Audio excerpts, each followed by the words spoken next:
જે નેતાના હાથમાં ક્યારેક સંસદ કરતાં વધુ હથકડી રહી, જેની અવાજથી સરકારો ડરતી હતી, એ નામ હતું જ્યોર્જ ફર્નાન્ડિસ.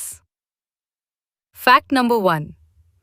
ઘણા ઓછા લોકો જાણે છે, જ્યોર્જ ફર્નાન્ડિસ ભણેલા ગણેલા પાદરી બનવાના હતા. સેમિનરીમાં અભ્યાસ કર્યો, પરંતુ જ્યારે અન્યાય જોયો, ત્યારે ધર્મ નહીં, ક્રાંતિનો માર્ગ પસંદ કર્યો. Fact number 2. 1974ની ઐતિહાસિક હડતાલ, જેણે આખા દેશની ગતિ અટકાવી દીધી. આ આંદોલનને ઇન્દિરા સરકારની ઊંઘ ઉડાવી દીધી અને જ્યોર્જ સીધા સત્તાની આંખમાં ખટકવા લાગ્યા. Fact number 3.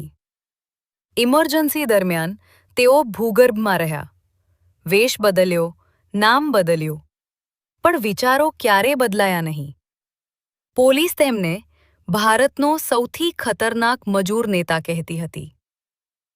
Fact number 4. જેલમાં હોવા છતાં 1977 લોકસભા ચૂંટણી જીત્યા, એ પણ બરોડા જેલમાંથી. ભારતના ઇતિહાસમાં બહુ ઓછું થયું છે કે કોઈ કેદી બનીને સાંસદ ચૂંટાયો હોય.